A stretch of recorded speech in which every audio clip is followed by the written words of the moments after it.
Across the country, we're seeing people paint murals and supporting Black Lives Matter. From New York, the most notorious one that's in front of Trump Tower, that has been vandalized, I think, 3 times already, twice by the same person. Now, this woman who vandalized the mural, I think she's awesome. She's an African American woman, but the reason why I'm bringing her up is because the media isn't talking about this. They don't bring up this woman's race because they don't want to say a black woman vandalizes Black Lives Matter mural, and it'll tarnish their narrative.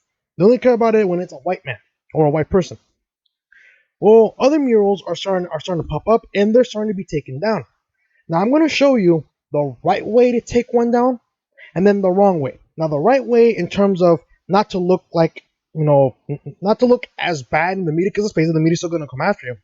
But the method that we're going to be talking about here is comparing two methods: how to remove a mural without making yourself look as bad, and then how to remove a mural without, that will result in many people getting even more mad.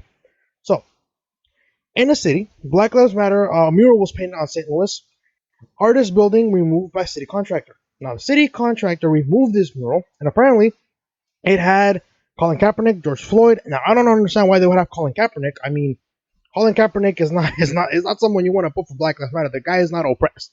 The guy gets paid millions of dollars to basically just say he's oppressed. The guy is not oppressed. But let's read the article. A Black Lives Matter mural painted on the side of downtown St. Louis building that is owned by artist Catherine Bernhardt was whitewashed this weekend. Like I said, whitewashed. Yeah, I don't know why. Newsweek, I'm not surprised. Newsweek said whitewashed. Really? Anyways, let's continue. Was whitewashed this week by a nonprofit organization the city contracted with for graffiti removal, according to St. Louis Post-Dispatch. The mural featured an image of former NFL quarterback Colin Kaepernick, the iconic St. Louis Gateway Arch. It also paid tribute to the late George Floyd and the Black Lives Matter movement. Bernhardt, who bought the building to store her art and painted the mural on sections of plywood used to cover the windows, says she wanted to do something to support the movement against racial injustice. I wanted to paint something to show support for the movement going on right now, she said. And apparently the mural has, it does have George Floyd.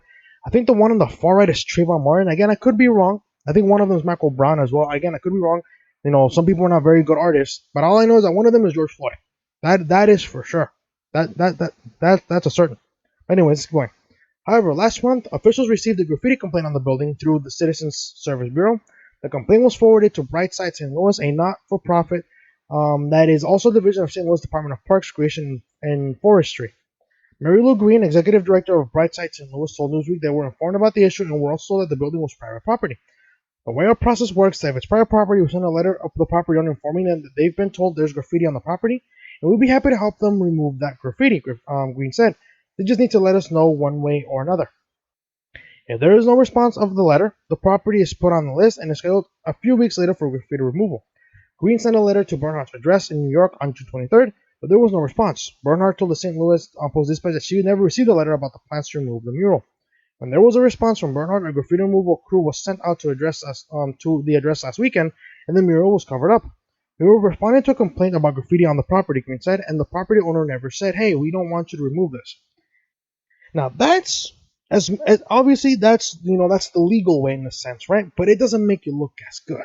Now, like I said, there was nothing wrong. Obviously the person didn't respond, and she claims she never got the letter. But hey, maybe she's lying, or maybe the other person's lying. I don't know. But that's how you remove a mural and make yourself look bad. How do you remove a mural? It doesn't make you look as bad. It can still make you look a little bit bad, but not as bad. Well, by playing by the rules of the left. Now, when these cities make these streets public forums, for example, saying Black Lives Matter and expressing a political opinion, well, they open themselves up to lawsuits, and here's why. If the city's gonna let a movement put a message on their streets saying Black Lives Matter, I can request that my city do the same. I said, well, if that organization has a right to write on the street or paint on the street their own political movement's message, I can write my own. Again, it's public property, like you said, and it's a public forum. If they have a right to express their opinions on the street, then I can do the same, and I can request that they put something that the city might not like.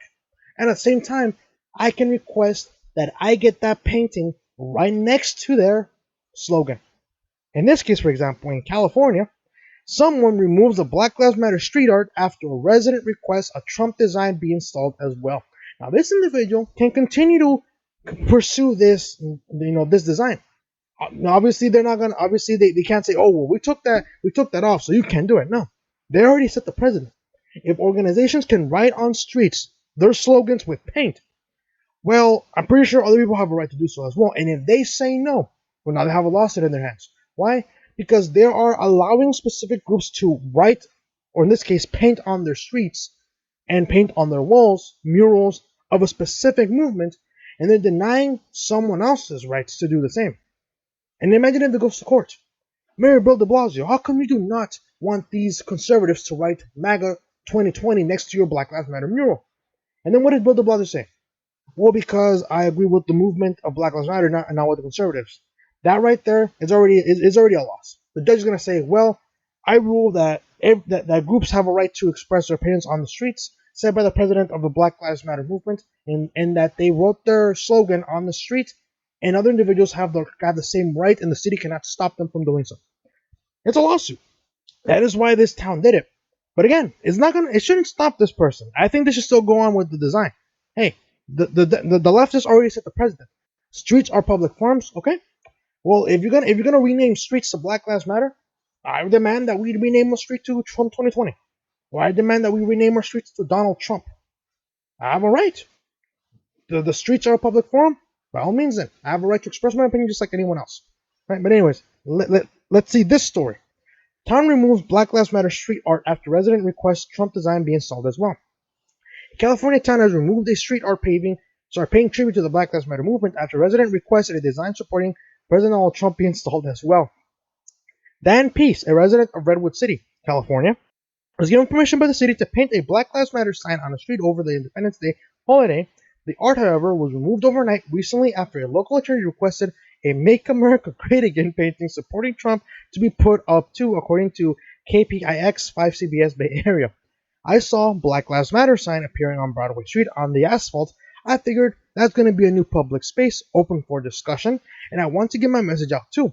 Maria Rutenberg said after her request for the pro-Trump message. Again, they're going the legal way. This is how you get these murals removed, by requesting the same treatment that the left is getting.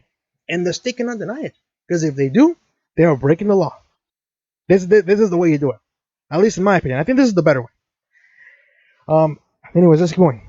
P says he has no hard feelings toward the city for removing his sign, but another resident, Art Elola, expressed dismay that the Black Lives Matter sign caused disagreement.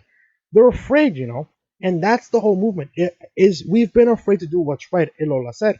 The whole crux of the movement is, be bold and let's do the right thing. And here they're setting an example, and it's unfortunate that other people put the pressure on them too. Black Lives Matter art has been going up across the country following the death of George Floyd on May 25th.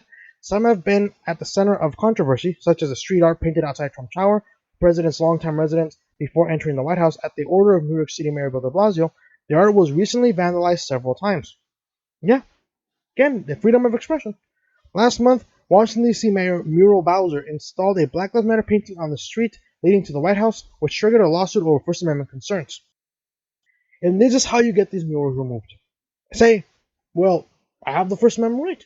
If these people can put Black Lives Matter on the streets, can change the street names to Black Lives Matter, well, now you're claiming it is a public forum, meaning everyone can express their opinions. Meaning I can go to my mayor right now and say, if you let these people put their slogans on the streets, then I have a right to do the same, and I demand you put MAGA 2020 in the downtown area streets. And what are they going to say? Well, I'm sorry, Mr. Carlos, but you cannot do that. And I ask them, why not? The streets are a public forum. And say, well, because, Black Lives Matter movement is actually more important than your campaign slogan. And all I have to do is, okay, I will take this to the Supreme Court, and we'll see you there. Right? Because again, it's a freedom of expression. If it's a public forum, people have a right to express themselves, right? And this is how you beat the left at their own game. They want to write on the streets, by all means, go on ahead. You want to write Black Lives Matter on the streets? Go on ahead. Just don't be surprised when other people start saying, hey, if you can write on your street, so can I. You can write Black Lives Matter, I'll write Trump 2020. And you can't do anything about it. You can't. But anyways, that's how you win this game. The leftists, they think they're smarter than us. They think that they are 2 steps ahead when in reality they're way too many steps behind. They think that their policies are going to benefit them and not us. But in reality, it stabs them in the back. That is why whenever Trump loses, he still wins. It always does. Whenever Trump loses, he still ends up winning. For example, in regards to Twitter, when Trump said, when the court said Trump cannot block users from his Twitter account, even though he lost, the same standard was applied to other politicians like AOC, Rashida Tlaib, Ilhan Omar, Nancy Pelosi, and other politicians. Even though Trump lost, he still won, because even his opponents cannot block individuals anymore. Again, that's how the left are. They think they're ahead of us. In reality, they're really lagging in terms of who's winning in the political spectrum. But again, that's just me. Let me know what you guys think. Which method do you think is the most effective way to remove murals? The way that this St. Louis city contractor did it, by notifying the owner of the building and not getting a response, therefore getting a little bit more negative light, or playing the same game as a leftist. If you're right on the street, you make it a public forum, I have a right to do the same thing. Simple as that. Which method do you think is better? Let me know what you guys think in the comment section below. If you guys like this video, subscribe, share. Like the video, helps out a lot. And I'll see you guys next time.